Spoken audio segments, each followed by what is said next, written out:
Pratap. Wish you happy new year. Best of luck. Thank you. ನಿಮಗೂ ಕೂಡ ವಿಶೇಷ happy new year. Please sit down. ಬೇಡ ಜನಕ್ಕೆ ಒಂದು ಮಾತು, ಬಟ್ ಆದ್ರೆ ಒಂದು ಕಂಡೀಷನ್. ಏನದು? ಕಂಡೀಷನ್ ಹಾಕಿದ ಮೇಲೆ ಮೌನವಾಗಬಾರದು. ಅಷ್ಟೇ ತಾನೇ? ನೋಡು ಜನಕಿ, ನಾವು ಕಾಲೇಜಿನಲ್ಲಿ ಕಳೆದ ಆ ಸುಂದರ ಪ್ರೇಮದ ಸಂಗಮದ ಸಮಯಗಳು, ಆಗ ನಾವು ಕಂಡ ಕನಸುಗಳು ಈಗ ದಿಕ್ಕು ತಪ್ಪಿಲ್ಲ ತಾನೆ. ಈಗ ಆ ಕನಸಿನ ಗತಿ ನನ್ನ ಕನಸು ಈಗ ನನಸಲ್ಪಟ್ಟಲ್ಬೇಡಿಯ. ಕರೆಕ್ಟ್. ಆಕಾಶದಲ್ಲಿ ಎಷ್ಟೇ ನಕ್ಷತ್ರಗಳಿದ್ದರು, ಬೆಳಕು ಚೆಲ್ಲುವುದು ಆ ಚಂದ್ರಮನೆ ಮಾತ್ರ. ಹಾಗೆ ಈ ಪ್ರಪಂಚದಲ್ಲಿ ಎಷ್ಟೇ ಹೆಣ್ಣುಗಳಿದ್ದರು, ನಾನು ಪ್ರೀತಿಸುವುದು ನಿನ್ನನ್ನು. ನೋಡಿ, ಪಾರ್ವತಿ ಹುಟ್ಟಿದ್ದು ಆ ಶಂಕರನ ಸಲುವಾಗಿ, ಆ ಸೀತಾ ಮಾತೆ ಹುಟ್ಟಿದ್ದು ಆ ಶ್ರೀರಾಮನ ಸಲುವಾಗಿ, ಆದ್ರೆ ನಾನು ಹುಟ್ಟಿದ್ದು ಮಾತ್ರ ನಿಮ್ಮ ಸಲುವಾಗಿ. ನೋಡಿ, ನಾನು ಈಗಷ್ಟೇ ಅವರನ್ನ ಮದುವೆ ಆಗಿದ್ದೇನೆ. ನೀವೇ ನನ್ನ ಬಾಳಿನ ಸರದಾರ. ಬೈ ಜನಕಿ, ಆ ನಿನ್ನ ಗಂಡ ಜಗದೀಶನಿಗೆ ನನ್ನಿಂದ ಏನಾದರೂ ತೊಂದರೆ ಆಗಬಹುದೇನೋ ಅಂತ. ಛೇ, ಆ ರೀತಿಯೆಲ್ಲ ತಪ್ಪು ಭಾವಿಸಬೇಡಿ. ಅಂತದೇನಿಲ್ಲ. ನೀವೇ ನನ್ನ ಬಾಳಿನ ಕಥಾನಾಯಕ. ಓಹೋ, ಅವನು ಹೆಸರಿಗೂ ಮಾತ್ರ ಗಂಡ. ಜನಕಿ, ನಾನೊಂದು ಮಾತು ಹೇಳ್ತೀನಿ, ನಡೆಸಿಕೊಡುವ ತಾನೆ. ಬಟ್ ನೀನು ಹೂ ಅಂದರೆ ಮಾತ್ರ ನಾನು ಹೇಳ್ತೇನೆ. ಹೇಳಿ. ಯಾಕೆ? ನನ್ನನ್ನೇ ನಾನು ನಿಮ್ಮನ್ನು ಅರ್ಪಿಸಿಕೊಂಡಿದ್ದೇನೆ ಮೇಲೆ ಹೇಳಲು ನಿಮಗೆ ಅಸಾಧ್ಯವಿದೆ. ಏಕೆ? ಒಂದು ವೇಳೆ ಆ ಜಗದೀಶನಿಗೆ ಕೈಕೊಟ್ಟು ನಿಮ್ಮ ಹಿಂದೆ ಬಂದು ಬಿಡಲೆ? ಅಂತಹ ವಿಷಯದ ಅವಶ್ಯಕತೆಯೇ ಇಲ್ಲ ಜನಕಿ. ಆ ನಿನ್ನ ನಾದುನಿ ಸುಮಿತ್ರ, ಅದು ಯಾವನೋ ತಲೆ ತಿರುಗಲ ಹಿಂದೆ ಅವಳ ಆಸೆಯನ್ನು ಈಡೇರಿಸಲು ಹೊರಟಿದ್ದಾಳೆ. ಹಾಗೆ ಅವನಿಂದ ದೂರವಾಗಬೇಕಷ್ಟೇ. ಈ ವಿಷಯದಲ್ಲಿ ದುಡುಕಬೇಡ, ಬಟ್ ಜಗದೀಶನಿಗೆ ತೊಂದರೆಯಾಗಬಾರದು. ಆಯ್ತು, ನೀವು ಹೇಳಿದಂತೆ ಆಗ್ಲಿ. ಆದ್ರೆ ನೀವು ಮಾತ್ರ ನನ್ನನ್ನು ಮರೆಯಬೇಡಿ. ನಾನು ನಿನ್ನ ಮರೆಯುವುದುಂಟೆ ಜನಕಿ. ನಾವು ಕಳೆದ ಪ್ರೇಮ ಪ್ರಸಂಗಗಳೆಲ್ಲ ನೆನಪಾಗಿ ಇಂದು ನನ್ನ ಎದೆಯಲ್ಲಿ ಚುಂಬನದ ಉಕ್ಕಿ ಹರಿಯುತ್ತಿದೆ. ಹಾ ಜನಕಿ, ಹಾ ನಿನ್ನ ನಾದಿನಿ ಅವನ ಪದತಲಕ್ಕೆ ಮೀಸಲಾಗಿದ್ದಾಳೆ. ಅವನಿಂದ ದೂರ ಹೋಗಿ ಅವಳನ್ನು ನನ್ನೆಡೆಗೆ ಮಾಡಿಕೊಡಬೇಕು. ಈಗಲೇ ಈ ದುಡುಕಬೇಡ, ಆಯ್ತೆ? ಏನೇ ಸೋಕಲಾಡಿಯಂತೆ ಸೋಕು ಹಾಕುವ ಆ ಗರತಿ ಸುಮಿತ್ರಳೆ, ಇನ್ನು ಮುಂದೆ ನಿನ್ನ ಗತಿ ಅದೋ ಗತಿ. ಆಯ್ತಾ? ನೀವು ಮಾತ್ರ ಚಿಂತಿಸಬೇಡಿ. ಚಿಂತೆ ಗುರಿ ಸಾಧಿಸುವವರೆಗೂ ಚಿಂತೆ ನನ್ನ ಎದೆಯಲ್ಲಿ ಮನೆ ಮಾಡಿ ಕೊರಿಯುತ್ತಿರುತ್ತಿದೆ. ಜಾನಕಿ, ಈ ಕಾರ್ಯಕ್ಕೆ ಹಿಂದಿನಿಂದಲೇ ಕೈ ಹಾಕಿ ನಾವೊಂದಿ ಆಡಿಬಿಡು. ಆ ಸುಮಿತ್ರನನ್ನು ಮೋಹಿಸಿದ ಆ ಮನ್ಮಥ ಯಾರೆಂದು ಕೇಳಬಹುದು? ಈಗಲೇ ಅದನ್ನು ತಿಳಿದುಕೊಳ್ಳುವ ಅವಶ್ಯಕತೆ ಇಲ್ಲ ಜಾನಕಿ. ಕಾಲ ಬಂದಾಗ ತಾನೇ ಅರ್ಥವಾಗುತ್ತದೆ. ನಾನು ಬರಲೇ? ಒಂದು ನಿಮಿಷ ಇಲ್ಲಿ. ಇದು ಯಾವ ನ್ಯಾಯ? ನಿಮ್ಮ ಜೊತೆ ಹಾಯಾಗಿ ಕಾಲ ಕಳಿಬೇಕಂತ ನಾನು ಬಂದ್ರೆ ನೀವು ನನ್ನನ್ನು ಅದೇ ರೀತಿ ಹೋದ್ರೆ ನಾನು ತೃಪ್ತಿಪಡಿಸಬೇಕು. ನಿರಾಸೆಯ ನಿಟ್ಟಿಸಿರಬೇಡ ಬೇಡನಲ್ಲಿ, ನಾನಿರುವೆ ನಿನ್ನ ಬಳಿಯಲ್ಲಿ.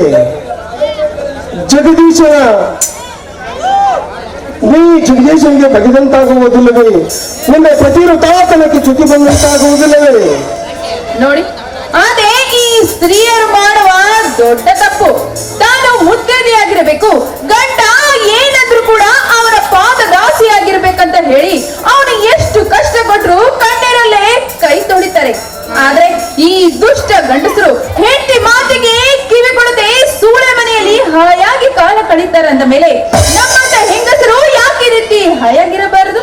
ಈಗೆಲ್ಲ ಕಾಲ ಚೇಂಜ್ ಆಗಿದೆ. ಇದು ತೀರಾ ತಪ್ಪು ಕಲ್ಪನೆ ಜಾನಕಿ ನಿನ್ನದು. ಎಲ್ಲ ಗಂಡಸರು ಹಾಗೆ ಇರುತ್ತಾರೆ ಎಂಬುದು ತಿಳಿಯೋದು ನಿನ್ನ ತಪ್ಪು ಕಲ್ಪನೆ. ಈಗ ಪುರಾಣದ ವಿಷಯ ಬೇಡ, ನನ್ನಿಂದ ಏನಾಗಬೇಕು ಅಷ್ಟೇ ಹೇಳ. ಪ್ರತಾಪ್, ವಿರಹ ವೇದನೆಯಿಂದ ಬರಡುತ್ತಿರುವ ನನ್ನನ್ನು ಅಪ್ಪಿ ಮುಗಿದಪ್ಪಿ ಈ ನಿಮ್ಮ ಕೆಂತುಡಿಯಿಂದ ಸಿಂಹತ್ತು ನಡಿ ನನ್ನನ್ನು ತೃಪ್ತಿಪಡಿಸಬೇಕು ಅಷ್ಟೇ. ನಿನ್ನೆದೆಯ ಬಿಸಿ ಅಪ್ಪಿಗೆಯನ್ನು ನನ್ನೆದೆಗೆ ತಾಗಿಸಿ ನನ್ನನ್ನೇ ನಿನ್ನ ಕೈವಶ ಮಾಡಿಕೊಂಡ ನಿನ್ನ ಗುಂಡಿಗೆ ಮೆಚ್ಚಬೇಕಾದ್ದೆ. ಈಗೇನು ಮಾತಿನಲ್ಲಿ ಕಾಲ ಕಳೆಯಿರೋ ಅಥವಾ ಈ ನಿಮ್ಮ ಪ್ರೀತಿಯ ಪ್ರಿಯತಮೆಗೊಂದು ಸಿಗುತ್ತನ್ನಾದ್ರೂ ಕೊಡುವಿರ? ನನ್ನ ತುಟಿ ಅಂಚಿನ ಸಿಹಿ ಮುತ್ತಿಗಾಗಿ ಕಾದ ನಿನ್ನ ಕೆಂಡ ಸಂಪಿಗೆ ಅಂತ ಕೆಂಪೇರಿದೆ. ಇದೇ ಸಮಯದಲ್ಲಿ ನಾವಿಬ್ಬರು ಪ್ರೇಮಲೋಕದಲ್ಲಿ ತೇಲಾಡೋಣವೇ?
ಈ ಸುಖ ಸಂತೋಷದ ಸಮಯದಲ್ಲಿ ನಾನು ಹೇಳಿದ ಮಾತು ಮಾತ್ರ ಮರೆಯಬೇಡ.